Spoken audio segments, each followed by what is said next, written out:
Ini adalah kisah seorang anak yatim piatu yang ditolong oleh Nyi Roro Kidul saat tenggelam di pantai Parangtritis. Kisah ini akan sangat menyentuh hati, pastikan tonton sampai selesai, agar dapat intisari dari kisah ini dan tidak gagal paham. Beginilah kisah selanjutnya. Hujan baru saja reda di sebuah kampung kecil di Klaten, meninggalkan aroma tanah basah yang menusuk hidung. Ardi, seorang anak yatim berusia 10 tahun, duduk di beranda rumahnya yang sederhana. Matanya yang sayu menatap jauh ke jalanan becek, seolah mencari sesuatu yang hilang dari hidupnya. Hari itu, seperti hari-hari sebelumnya, terasa sepi. Tidak ada ibu yang menyambutnya pulang dengan senyuman, tidak ada ayah yang bercerita tentang kehidupan di luar sana. Ardi hanya ditemani neneknya, yang sudah renta dan terlalu lelah untuk bercerita tentang dunia. "Ardi, makan dulu, nak," panggil sang nenek dari dalam rumah. Suaranya serak, penuh kasih, namun tak mampu mengusir gundah di hati Ardi. Anak itu mengangguk pelan, namun langkahnya enggan meninggalkan beranda. Di balik kesunyian sore itu, hatinya berteriak, merindukan keluarga yang tak lagi bersamanya. Ia tak pernah benar-benar memahami mengapa takdir memisahkannya dari kedua orang tuanya. Yang ia tahu, hidupnya seperti bayangan yang berjalan tanpa arah. Hari berikutnya, di sekolah, suasana lebih ceria. Guru mengumumkan bahwa mereka akan mengadakan study tour ke pantai Parangtritis. Ruang kelas tiba-tiba dipenuhi sorakan kegembiraan. Anak-anak lain membicarakan rencana mereka membawa bekal, bermain di pasir, dan melihat ombak besar. Ardi duduk diam di bangkunya, namun matanya berbinar. Ini adalah kesempatan langka baginya untuk keluar dari kampung kecil dan melihat dunia luar. Meski tak punya banyak uang untuk bekal mewah, ia bertekad ikut. "Aku ingin tahu seperti apa pantai itu," pikirnya. Ada harapan kecil di hatinya, bahwa pantai mungkin bisa memberikan kebahagiaan yang telah lama hilang dari hidupnya. Malam sebelum keberangkatan, Ardi membantu neneknya menjahit tas bekas yang akan ia gunakan. Di dalamnya, hanya ada beberapa potong roti dan sebotol air. "Maaf ya, cuma ini yang bisa nenek siapkan," ucap sang nenek sambil mengusap kepala Ardi. Namun, anak itu tersenyum. "Tidak apa-apa, Nek, yang penting Ardi bisa ikut," jawabnya dengan nada ceria, meski hatinya tahu ia harus berusaha keras untuk tidak merasa iri pada teman-temannya nanti. Keesokan paginya, Ardi berangkat dengan penuh semangat. Bus sekolah yang membawa mereka menuju Parangtritis dipenuhi tawa dan nyanyian. Teman-temannya sibuk menunjukkan bekal mereka, nasi bungkus dengan ayam goreng, keripik, dan minuman manis. Ardi hanya memandang, sambil memeluk tasnya erat-erat. Hatinya berusaha menikmati perjalanan, meski ada perasaan kecil di sudut jiwanya yang ingin menangis. Ia terus meyakinkan dirinya bahwa pantai akan menjadi tempat yang cukup indah untuk menghapus segala kesedihan. Ketika bus tiba di Parangtritis, mata Ardi melebar. Angin laut menerpa wajahnya, membawa aroma asin yang asing namun menenangkan. Hamparan pasir putih dan suara deburan ombak seolah memanggilnya. Untuk pertama kalinya, ia merasa bebas. Bebas dari kesepian, bebas dari kekangan hidupnya yang penuh keterbatasan. Ia berlari bersama teman-temannya menuju bibir pantai, meninggalkan jejak-jejak kecil di pasir yang lembut. Namun, di balik tawa kecilnya, ada luka yang tak terlihat. Melihat keluarga lain yang berlibur bersama, hati Ardi kembali terasa kosong. Anak-anak lain berfoto bersama ayah dan ibu mereka, sementara ia hanya berdiri sendiri, memandangi laut. "Apa ibu dan ayah juga pernah melihat laut seperti ini?" gumamnya pelan, seolah bertanya pada ombak. Namun laut hanya menjawab dengan suara gemuruh, membawa pertanyaan itu ke tempat yang tak pernah bisa ia gapai. Meski begitu, Ardi tetap memutuskan untuk menikmati hari itu sepenuhnya. Ia berlari di tepi pantai, mencoba mengejar kepiting kecil yang lincah. Pasir hangat di bawah kakinya membuatnya merasa hidup kembali. Saat itulah, ia merasa ada harapan, bahwa mungkin ada sesuatu yang indah menunggunya di dunia ini. Ia tidak tahu bahwa perjalanan ini akan mengubah hidupnya selamanya, membawa dirinya ke dalam petualangan yang tidak pernah ia bayangkan sebelumnya. Pagi di Parangtritis dipenuhi hiruk-pikuk para wisatawan. Anak-anak dari SD Klaten berlarian menuju bibir pantai, diiringi tawa riang yang memecah deburan ombak. Ardi berdiri sejenak di tepian, membiarkan angin laut menyapu wajahnya. Ada rasa takjub dalam hatinya, melihat ombak besar yang berkejaran seolah saling berlomba. Ini indah sekali, gumamnya lirih. Ia tak pernah membayangkan ada tempat seajaib ini. Untuk pertama kalinya dalam hidupnya, ia merasa jauh dari kesepian yang biasa mengikatnya di rumah. "Ardi, ayo main pasir," teriak salah satu temannya dari kejauhan. Ardi tersenyum dan berlari menghampiri mereka. Bersama teman-temannya, ia membuat istana pasir yang sederhana. Meski tidak sebagus milik anak-anak lain, istana itu adalah kebanggaan kecil bagi mereka. "Ini istana Raja Laut," seru Ardi dengan tawa lepas. Namun, saat menatap ombak yang menggulung, ia tak bisa mengusir rasa penasaran. Ada sesuatu di balik laut itu yang memanggilnya, sebuah misteri yang seolah menunggu untuk diungkap. Saat teman-temannya sibuk dengan pasir, Ardi berjalan lebih dekat ke air. Ia ingin merasakan ombak kecil yang menyentuh kakinya. Setiap langkah yang ia ambil membuat air semakin dalam, namun rasa takut tak pernah menghampirinya. "Seandainya aku bisa berbicara dengan laut," pikirnya. Ia teringat cerita neneknya tentang Nyi Roro Kidul, sang ratu laut selatan yang melindungi lautan ini. "Apa benar dia ada?" tanyanya pada dirinya sendiri sambil menatap cakrawala. Namun, lamunannya buyar ketika sebuah ombak besar tiba-tiba menghantamnya. Ardi terguling, terlempar beberapa meter ke tengah laut. Teriakan teman-temannya terdengar dari kejauhan, tetapi ia tak mampu merespons. Ombak terus menariknya ke dalam. Tubuh kecilnya berjuang melawan arus yang semakin kuat, tetapi semakin ia melawan, semakin dalam ia tenggelam. Air asin memenuhi paru-parunya, membuatnya terbatuk dan hampir kehilangan kesadaran. Dalam hatinya, ia hanya bisa berdoa, "Ibu, ayah, tolong aku." Di atas pantai, para guru dan teman-temannya panik. Beberapa anak menangis histeris, sementara guru-guru berteriak meminta bantuan. Namun, Ardi sudah tak terlihat lagi. Laut menelannya begitu cepat, seolah ia telah menjadi bagian dari dunia yang berbeda. Orang-orang mulai berlari menyusuri pantai, mencari tanda-tanda keberadaan Ardi, tetapi ombak besar seakan merahasiakan segalanya. Di tengah keterpurukannya, Ardi merasa sesuatu yang aneh. Alih-alih semakin sulit bernapas, ia justru merasa tubuhnya ringan. Gelap di sekelilingnya berubah menjadi hijau kebiruan. Di kejauhan, ia melihat sebuah cahaya yang perlahan mendekat. Cahaya itu begitu lembut, menenangkan, seperti kehangatan yang pernah ia rasakan saat ibunya masih ada. Ketika cahaya itu semakin dekat, muncul siluet seorang wanita berbalut kebaya hijau dengan selendang yang melayang indah di dalam air. "Ardi," suara lembut itu memanggil namanya, membuat hatinya bergetar. Wanita itu tersenyum, penuh kehangatan dan kasih sayang. "Jangan takut, nak, kau aman bersamaku," ucapnya. Dalam sekejap, rasa takut Ardi hilang.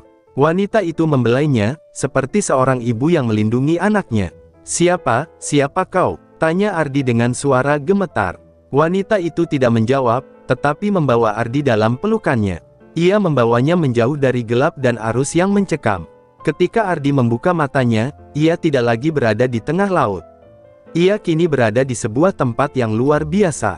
Istana megah berwarna hijau berdiri di hadapannya, dihiasi mutiara dan terumbu karang yang bercahaya.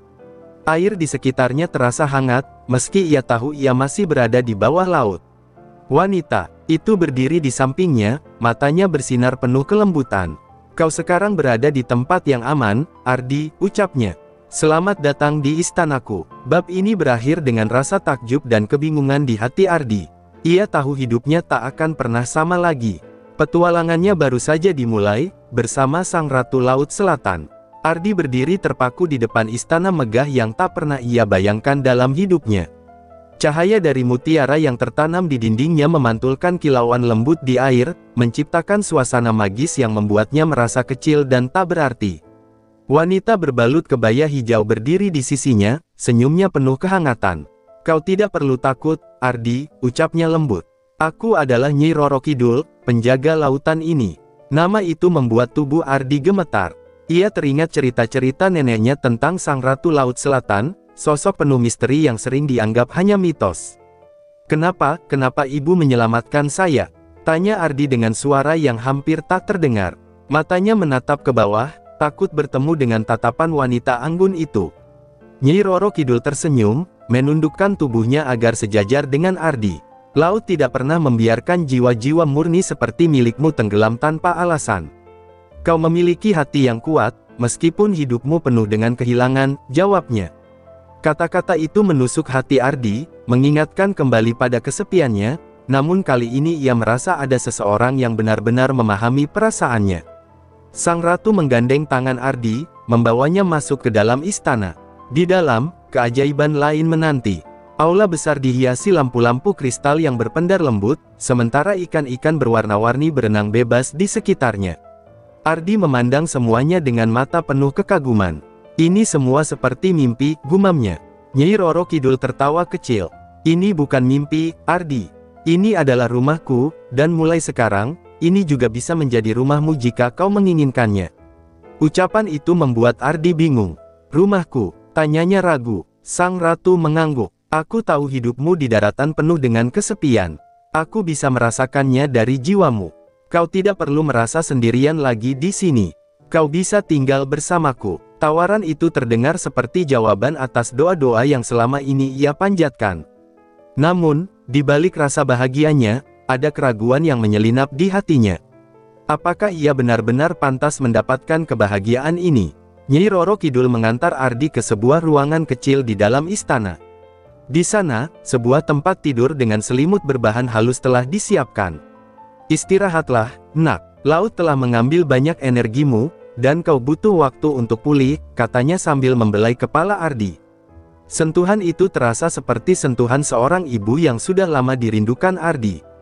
Air mata yang selama ini ia tahan akhirnya mengalir, jatuh ke pipinya tanpa ia sadari.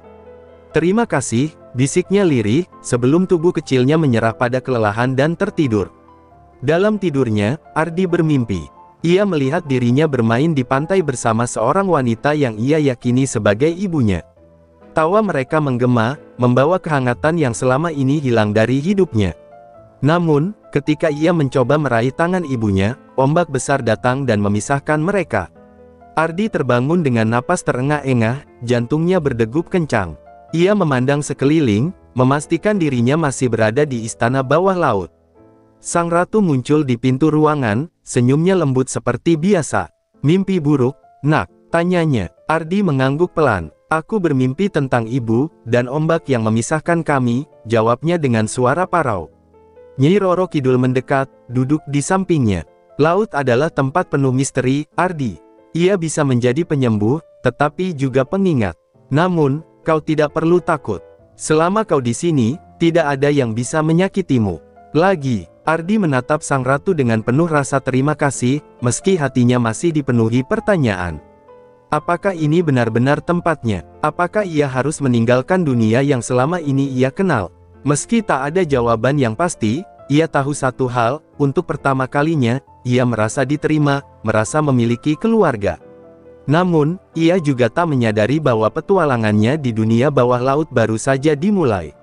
Saat pagi tiba di istana bawah laut, cahaya lembut dari mutiara-mutiara raksasa menyinari ruangan tempat Ardi tidur. Ia terbangun perlahan, merasakan ketenangan yang belum pernah ia rasakan sebelumnya. Udara di sekitarnya tidak seperti di daratan, terasa lebih segar dan membawa aroma laut yang menenangkan. Ketika ia membuka pintu ruangan, pemandangan menakjubkan menantinya. Ikan-ikan bercahaya berenang bebas di lorong-lorong istana, dan tanaman laut melambai lembut seolah menyambutnya. Pagi, nak, suara lembut Nyi Roro Kidul membuyarkan kekaguman Ardi. Sang ratu berdiri di ujung lorong dengan senyuman penuh kasih. Hari ini, aku ingin menunjukkan padamu keindahan yang tersembunyi di dunia ini. Ardi mengangguk, hatinya dipenuhi rasa ingin tahu. Bersama sang ratu, ia melangkah ke sebuah pintu besar yang terbuka perlahan. Di balik pintu itu, terbentang taman bawah laut yang tak terlukiskan keindahannya. Terumbu karang berwarna-warni terbentang sejauh mata memandang, dihiasi oleh ikan-ikan dengan bentuk dan warna yang belum pernah Ardi lihat sebelumnya. Apa ini semua nyata? Tanyanya dengan suara bergetar. Sang ratu tersenyum. Ini adalah bagian kecil dari kerajaan laut yang aku jaga. Alam bawah laut memiliki keajaiban yang tidak bisa ditemukan di dunia manusia. Ardi berjalan pelan, tangannya mencoba meraih gelembung-gelembung kecil yang melayang di sekitarnya. Ia merasa seperti berada di dunia dongeng. Namun, di tengah kekagumannya, Ardi menyadari sesuatu. Mengapa laut ini begitu tenang, sementara di atas sana penuh dengan gelombang besar yang menakutkan? Tanyanya penasaran. Sang ratu terdiam sejenak sebelum menjawab. Laut adalah cerminan hati manusia, Ardi. Ketika manusia menghormati dan menjaganya, ia akan tenang dan indah seperti ini. Namun, ketika mereka merusaknya, gelombang akan bangkit sebagai peringatan. Kata-kata itu membuat Ardi merenung. Ia teringat sampah yang sering ia lihat di sungai di desanya, yang mungkin juga bermuara ke laut. Sang ratu mengajak Ardi lebih jauh ke taman. Mereka tiba di sebuah kolam kecil yang airnya begitu jernih hingga dasar kolam terlihat jelas. Ini adalah kolam kenangan, ujar sang ratu. Airnya bisa menunjukkan momen-momen penting dalam hidupmu. Ardi menatap air itu dengan ragu, namun dorongan ingin tahu mengalahkan ketakutannya. Ketika ia mendekat, wajah ibunya muncul di permukaan air. Ibunya sedang tersenyum hangat, memeluknya ketika ia masih kecil. "Ibu," bisiknya dengan air mata yang mulai mengalir. Namun, gambaran itu perlahan berubah. Ia melihat dirinya sendiri duduk di rumah, menangis sendirian setelah ibunya meninggal. Gambar itu membuat hatinya terasa hancur kembali. Nyi Roro Kidul menyentuh bahunya lembut. "Kenangan tidak selalu indah, Ardi, tetapi mereka adalah bagian dari dirimu. Mereka menguatkanmu dan membuatmu seperti sekarang." Kata-kata itu memberi Ardi keberanian untuk menerima luka yang selama ini ia coba lupakan. Saat mereka meninggalkan kolam kenangan, Nyi Roro Kidul mengajak Ardi ke sebuah tebing kecil di bawah laut. Dari sana, mereka bisa melihat pemandangan luas lautan dengan arus yang mengalir seperti tarian alam. "Kau tahu, Ardi," kata sang ratu, "setiap makhluk di laut ini memiliki peran penting, sekecil apapun. Begitu juga kau, kehadiranmu di sini bukan kebetulan. Laut telah memilihmu." Ardi tidak sepenuhnya mengerti, tetapi kata-kata itu menghangatkan hatinya. Ketika hari mulai beranjak malam, Ardi kembali ke kamarnya, membawa banyak pertanyaan di pikirannya. Ia merasa seperti bagian dari sesuatu yang lebih besar, sesuatu yang belum ia pahami sepenuhnya. Namun, untuk pertama kalinya dalam hidupnya, ia merasa memiliki tujuan. Laut telah memberikan hidupnya arti baru, dan ia tahu bahwa petualangannya masih jauh dari selesai. Malam di istana bawah laut terasa berbeda. Cahaya lembut dari terumbu karang bercahaya menerangi ruangan, menciptakan suasana tenang yang menenangkan hati. Namun, Ardi tidak bisa tidur. Ia duduk di tepi jendela kamarnya, memandang hamparan laut yang tenang di kejauhan. Perasaan bingung dan penasaran menghantui pikirannya. Mengapa laut memilihnya? Apa arti semua ini? Ketika ia mencoba memikirkan jawabannya, pintu kamarnya terbuka perlahan. "Ardi, bisakah kita berbicara?" Suara lembut Nyi Roro Kidul memecah keheningan. Sang ratu masuk ke kamar dengan anggun, membawa aura ketenangan yang selalu membuat Ardi merasa aman. Ia duduk di samping Ardi dan menatapnya dengan mata penuh kasih. "Aku tahu kau punya banyak pertanyaan, Nak. Aku di sini untuk menjelaskan semuanya." Ardi mengangguk perlahan, menunggu jawaban yang telah lama ia nantikan. Sang ratu mulai berbicara, suaranya tenang namun penuh makna. "Ardi, kau bukan anak biasa. Sejak kecil, jiwamu selalu terhubung dengan laut. Kehilangan yang kau alami, kesepian yang kau rasakan, semuanya membawamu ke sini. Laut tidak pernah memanggil seseorang tanpa alasan. Kau dipilih untuk menjalankan tugas yang penting." Ardi menatap sang ratu dengan mata membelalak. "Tugas? Tugas apa?" tanyanya dengan nada bingung. "Laut ini sedang sekarat, Ardi," jawab sang ratu dengan nada sedih. "Manusia telah merusaknya dengan limbah, sampah, dan keserakahan mereka. Jika tidak ada yang bertindak, keindahan ini akan lenyap, dan jutaan makhluk yang hidup di dalamnya akan mati. Aku tidak bisa melakukannya sendirian. Aku membutuhkan bantuanmu." Kata-kata itu menghantam Ardi seperti gelombang besar. Ia merasa kecil dan tak berarti. "Tapi, aku hanya anak kecil. Bagaimana aku bisa membantu?" tanyanya dengan suara gemetar. Sang ratu tersenyum dan memegang tangan Ardi dengan lembut. "Kau memiliki hati yang murni, Ardi. Kau bisa menginspirasi manusia lain untuk berubah. Aku akan memberimu kekuatan untuk berbicara dengan laut, memahami pesannya, dan menyampaikan apa yang perlu dilakukan kepada dunia di atas sana." Ardi terdiam, merasa tugas itu terlalu besar untuknya. Namun, di dalam hatinya, ada rasa tanggung jawab yang mulai tumbuh. Jika laut telah menyelamatkannya, bukankah sudah seharusnya ia membalasnya? Sang ratu berdiri dan mengulurkan tangannya. "Ikutlah denganku, ada sesuatu yang ingin aku tunjukkan." Dengan langkah ragu, Ardi mengikuti sang ratu ke ruang aula besar. Di sana, sebuah bola kristal bercahaya berdiri di tengah-tengah, dikelilingi oleh ikan-ikan kecil yang berenang mengitarinya. Ini adalah mata laut, jelas sang ratu. Melalui ini, kau bisa melihat penderitaan yang dialami laut dan makhluk di dalamnya. Ardi mendekat, dan saat ia menatap bola kristal itu, gambaran menyakitkan mulai muncul. Ia melihat lautan yang penuh sampah, ikan-ikan yang terjebak dalam jaring plastik, dan terumbu karang yang mati. Tangannya gemetar, air mata mulai mengalir di pipinya. Ini mengerikan, bisiknya. Sang ratu mengangguk, matanya dipenuhi kesedihan. Inilah kenyataan yang harus diubah, Ardi. Dan kau adalah harapan kami. Ardi merasa dadanya sesak, tetapi ia juga merasakan keberanian yang perlahan tumbuh.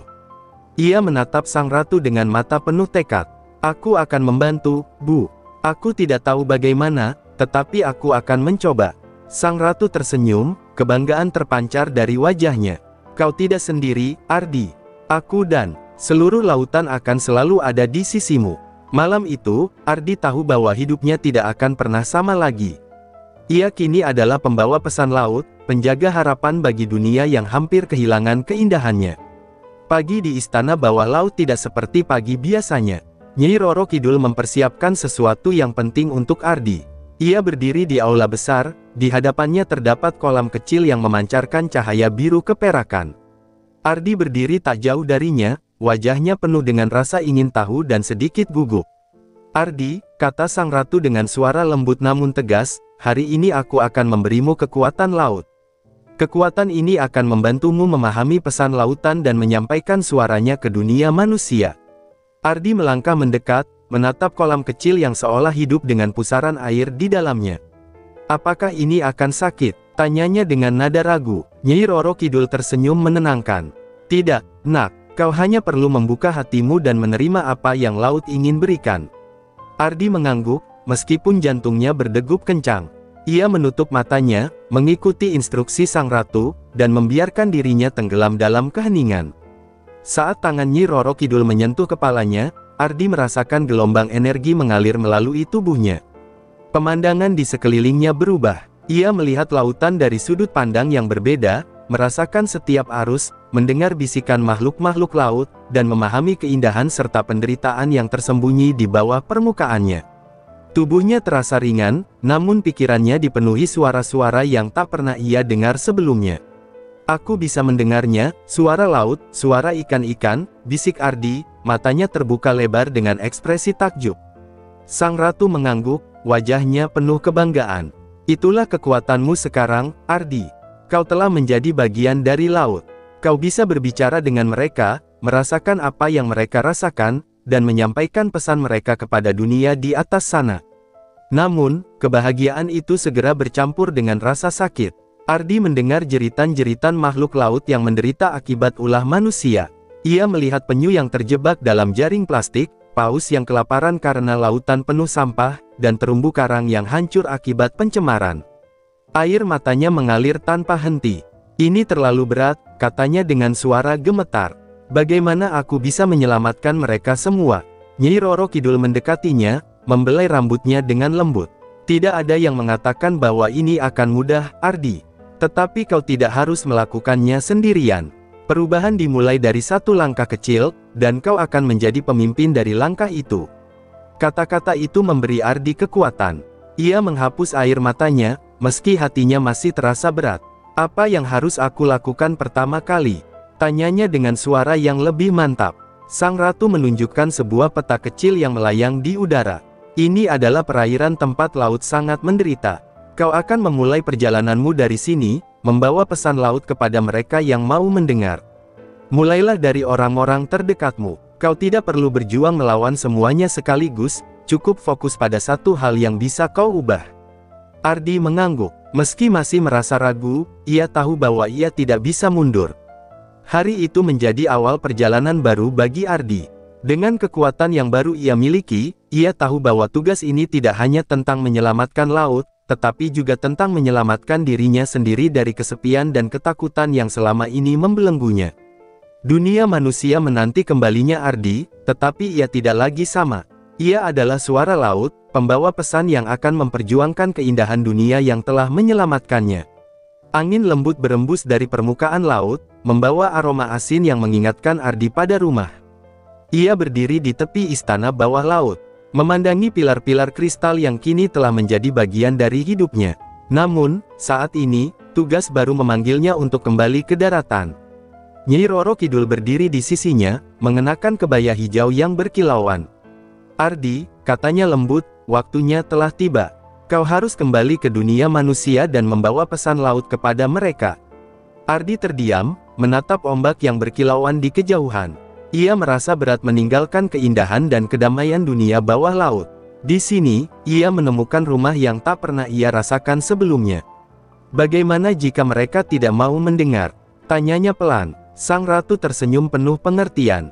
"Banyak yang mungkin tidak mendengarkan, tetapi kau hanya perlu menemukan mereka yang memiliki hati untuk berubah. Perubahan besar selalu dimulai dari tindakan kecil, Ardi." Sebelum pergi, Nyi Roro Kidul memberikan sebuah cangkang laut berwarna biru kehijauan. "Ini adalah cangkang laut kehidupan. Ketika kau membutuhkanku atau ketika laut ingin berbicara padamu, letakkan ini di telingamu. Aku akan selalu mendengarkan, nak." Ardi menerima cangkang itu dengan hati-hati, merasakan energi hangat yang memancar darinya. "Terima kasih, Ibu," ucapnya dengan nada tulus. Baginya, sang ratu kini telah menjadi sosok pengganti ibu yang selama ini ia rindukan. Saat Ardi melangkah ke arah pusaran air yang akan membawanya kembali ke permukaan, ia merasa hatinya berat. Ia menoleh sekali lagi ke arah istana megah dan makhluk-makhluk laut yang menatapnya penuh harapan. "Aku berjanji akan melakukan yang terbaik untuk kalian," katanya, suaranya bergetar. Dengan satu tarikan napas dalam, ia melompat ke dalam pusaran, dan dunia di sekelilingnya berubah menjadi arus deras yang membawanya naik ke atas. Ardi terbangun di tepi pantai Parangtritis. Pakaiannya basah, tubuhnya penuh pasir, dan suara deburan ombak menggema di telinganya. Ia memandang sekeliling, menyadari bahwa ia kembali ke dunia manusia. Namun, hatinya kini dipenuhi dengan keberanian yang baru. Ia merasakan cangkang laut yang diberikan Nyi Roro Kidul di sakunya, mengingatkan bahwa ia tidak sendirian dalam perjuangannya. Di kejauhan, ia melihat teman-temannya dari sekolah yang masih panik mencari-carinya. Beberapa guru tampak cemas, dan ambulans sudah dipanggil. Ardi bangkit dengan langkah pelan, mencoba mendekati mereka. Ketika salah satu temannya melihatnya, jeritan penuh kelegaan terdengar. "Ardi, dia di sini!" Teriakan itu menarik perhatian semua orang. Guru-guru segera berlari ke arahnya, memeluknya erat dengan air mata yang berlinang. "Apa yang terjadi, nak? Kami pikir kau sudah hilang," ujar salah satu gurunya dengan suara bergetar. Ardi hanya tersenyum samar. Aku tersesat di laut, tetapi aku diselamatkan," katanya, memilih untuk tidak menceritakan semuanya. Namun, dalam hatinya, ia tahu apa yang harus dilakukan. Ia akan memulai misinya dari sini, dari orang-orang yang ada di sekitarnya. Malam itu, saat ia kembali ke penginapan bersama teman-temannya, Ardi duduk di tepi jendela, memandang laut yang membentang gelap namun penuh janji. "Aku akan menjaga janji ini," bisiknya, menggenggam cangkang laut dengan erat. Petualangannya di dunia manusia baru saja dimulai, tetapi ia yakin bahwa dengan hati yang kuat dan bantuan dari laut, ia bisa membawa perubahan. Pagi itu, Ardi kembali ke rumahnya di Klaten dengan tubuh yang masih lelah, tetapi hatinya dipenuhi semangat baru. Desa tempat ia tinggal tampak seperti biasa, sungai kecil yang mengalir di tepi jalan, anak-anak bermain di sawah, dan aktivitas warga yang sibuk dengan pekerjaan masing-masing. Namun, kali ini, pandangan Ardi terhadap semuanya berbeda. Ia melihat sungai kecil itu dipenuhi plastik, dan asap dari pembakaran sampah di kejauhan membuat dadanya sesak. Ia merasakan keluhan laut yang masih menggema di telinganya. Ketika malam tiba, Ardi duduk di kamar kecilnya. Ia mengeluarkan cangkang laut pemberian Nyi Roro Kidul dan meletakkannya di telinganya seperti yang diajarkan. Suara lembut seperti angin yang berbisik terdengar. "Ardi, waktunya menyampaikan pesan pertama," suara sang ratu terdengar, mengisi ruang hatinya dengan rasa hangat.